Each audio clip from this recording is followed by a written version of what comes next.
Welcome to the deep dive. Today, we are tearing into a research paper that might just be a turning point for how we handle, one of the most common problems in machine learning, small tabular data. That's right. The paper is on the Tabular Prior-data Fitted Network, Yeah. or TabPFN for short. And for the last 20 years, the playbook has been pretty clear. If you had structured data biomedicine, economics, you name it, you reached for a gradient-boosted decision tree, a GBDT. Absolutely. XGBoost, CatBoost. Yeah. We've all spent countless hours tuning those things. And for good reason, they worked. But the context here, and the paper really drives this home, is the scale we're usually operating at. Looking at OpenML, something like 76% of datasets have fewer than 10,000 rows. Which the reality for most projects. Right. So you have this 2-decade-old paradigm, and the central claim of this paper is that TabPFN, which is a generative transformer-based foundation model, doesn't just nudge the needle. It completely outperforms GBDTs on these small to medium datasets. And it does it in a fraction of the time. So our mission today really is to unpack how they managed to pull off what looks like an architectural coup. To really get it, I think we have to place this in the broader story of AI. We've seen this movie before, right? We have. Yeah. In computer vision, we went from handcrafting features like SIFT to learning them end-to-end with convenience. NLP, same thing. Grammar rules got replaced by transformers. So TabPFN is just extending that same principle, stop engineering the algorithm and instead learn it. Exactly. It's applying that idea directly to tabular modeling. Okay, so let's break that down. The paper uses this phrase that sounds a little academic. It calls TabPFN a learning algorithm that is itself learned. What does that actually mean? It sounds like a loop, but it's the core idea. It's built on this concept of prior data fitted networks, PFNs. And they use in-context learning, or ICL, which will sound very familiar to anyone working with LLMs. Right. So instead of training a model to map inputs to outputs for just one task, the PFN is trained to embody an optimal algorithm that works across millions of different tasks it's seen before. It learns to generalize the method, not just the data patterns. That feels like a fundamental shift in the workflow. Normally, for every new data set, you're back to square one. Training, gradient descent, hyperparameter tuning. Right, a whole new cycle. With TabPFN, that whole iterative training step, it basically disappears. It just vanishes. Pretty much. The model is trained only once during development across millions of these synthetic tasks.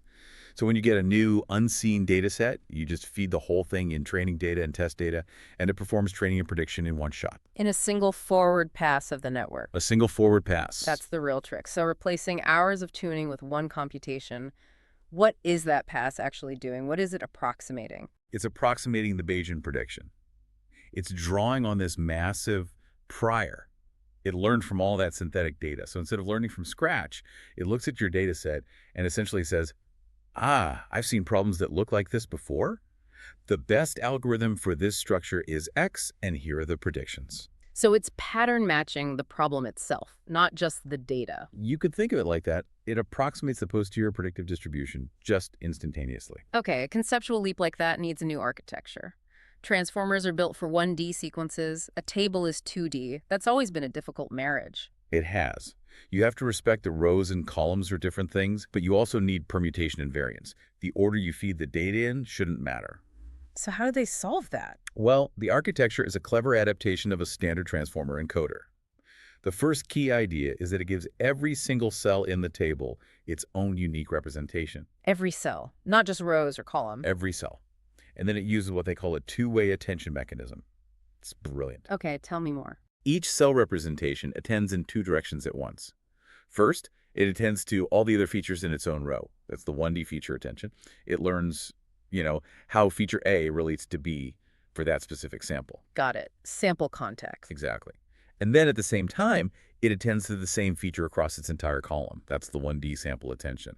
That gives it the feature context, the distribution and scale of that one feature across the whole data set. And that separation must be what gives it the invariance. But okay, efficiency, that's always the question with transformers. ICL means the model sees the entire training set in its context. If you have to reprocess that for every single test point, the cost would be astronomical. Huge bottleneck. And they solved this with something called train state caching. They built the model to explicitly separate inference on the training set from the test set. How does that work? When you first show it your labeled training data, it does that ICL pass, but then it caches the resulting state. Specifically, the keys and values from the transformer's attention layers for that training data. So that cache is like the model's memory of the algorithm it just figured out for this specific data set. Precisely. And you can reuse that cache state for every test prediction you want to make without ever having to run that expensive self-attention over the training data again. That sounds like a massive speed up. It's enormous. For a dataset with 10,000 samples, they're reporting a 300x speedup on CPU from over 30 seconds down to 0.1 and a 6x speedup on GPU. It makes it practical. But I have to ask about the complexity. The paper says compute scales quadratically with both samples and features, 104 plus method to dollars. That's usually a deal breaker for foundation models. It would be if they were targeting massive data sets. But they're very clear about the scope. This is for small to medium data capped around 10,000 samples. At that scale, $100 is manageable. I see. And importantly, the memory scales linearly. $100 RIN. They kept the memory footprint very low, so it runs on modern hardware despite the quadratic compute. They aren't trying to solve the petabyte problem here. That makes sense. It's a targeted solution. Okay, let's talk about the prior. This is a foundation model, but it's not trained on the public internet. It's trained on about 100 million synthetic data sets. How do you generate a synthetic universe that's realistic enough? The synthetic prior is everything. If it's not good, the whole thing falls apart. They base it on structural causal models, or SCMs, and the pipeline they built is incredibly sophisticated. More than just random numbers in a table. Oh, much more. It starts by sampling high-level properties, like dataset size and feature count. Then it builds a directed acyclic graph, a DAG, to define the causal links between features. Okay, the causal structure. Right. Then noise is propagated through that graph. And here's the crucial part. The functions that transform the data along the graph edges are incredibly diverse. This is where they inject the real-world messiness. Exactly. They don't just use simple linear functions. They use small neural nets with standard activations, sure, but also with things like modulo and sine functions. Wait, modulo and sine? Yep. To create cyclical or rule-based patterns that would totally stump a standard model. They also explicitly use things like decision tree structures inside the SCM to mimic those kinds of dependencies. So they are actively trying to create difficult, non-smooth data to challenge the model during training. They're teaching it to be robust from the ground up. They also add missing values, again, to force the model to learn imputation strategies on its own. And then they do post-processing, like Kumara-Swamy distribution warping, to make sure the feature distributions aren't just simple Gaussians. It's a boot camp. That explains the robustness. Let's get to the results then, because that's where the rubber meets the road. How does it stack up against a tuned cat boost or XG boost? The numbers are, frankly, a little shocking. Let's talk speed first. The default TabPFN config takes about 2.8 seconds for classification. This setup was about 5,140 times faster than the best baseline that was given 4 hours of tuning. 5,000 times faster. That's not just an improvement, that changes how you work. A tuning job that took all day is now done in seconds. It completely changes the iteration cycle, and you're not sacrificing accuracy for that speed. On classification, the default TabPFN hits a normalized ROC-AUC of 0.939. The best default baseline, cat boost, is at 0.752. A massive gap. A huge gap. And even against heavily tuned models, it holds up. The default TabPFN actually beats AutoGluon, which is a powerful ensemble method after it was tuned for 4 hours. Wow. And if you ensemble TabPFN itself, you can push that score up to 0.971. The takeaway is you get state-of-the-art results basically for free without the tuning budget. And what about robustness when the data is messy? That synthetic prior really paid off. It's highly robust to things that often trip up neural nets, like uninformative features or outliers. But here's the most impressive part for me. It's sample efficiency. Meaning? The analysis showed that with only half of the training samples, TabPFN performed just as well as the next best baseline that was using all of the data. So it's extracting insight way more efficiently. Far more efficiently, because it already has this incredibly strong prior about what the solution should probably look like. This is where it starts to sound less like a predictive tool and more like a true foundation model. What else can it do? Right, it's not just a classifier. First, it does uncertainty modeling.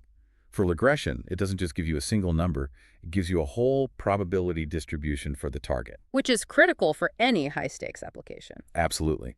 There's this amazing example in the paper where it models the light density from a double-slit experiment, a really complex multimodal distribution, and it nails it in about a second. Incredible. What else? It has generative abilities. Because its math is tractable, it can do density estimation, which is perfect for anomaly detection, like finding fraud. It can also generate brand new synthetic data that matches the original dataset's characteristics. Okay, so you can create more data for augmentation or privacy. What about the internals? Can we reuse its representations? Yes, you get reusable embeddings.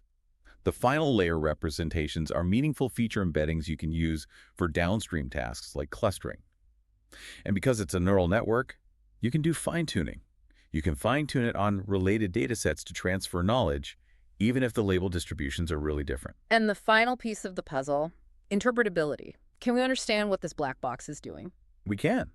It works with standard methods like SHAP for feature importance. And the qualitative analysis suggests something interesting. TabPFN tends to learn simpler, more generalizable relationships compared to the complex, sometimes brittle decision boundaries you get from a highly tuned GBDT. It finds elegance in its solution. In a way, yes. So let's wrap this up. We have an in-context learning model trained on an incredibly detailed synthetic prior.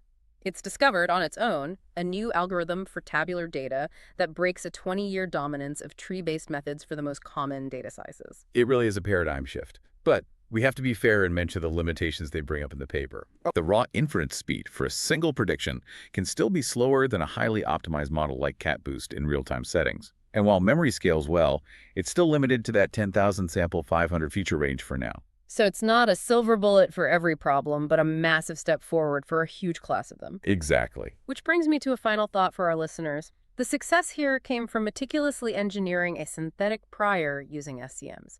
It makes you wonder, is this the future for foundation models? Not just scaling up on more internet data, but creating specialized, targeted synthetic priors for other data types. Imagine what this could do for time series, or multimodal sensor data, or even genetics. That's something to think about.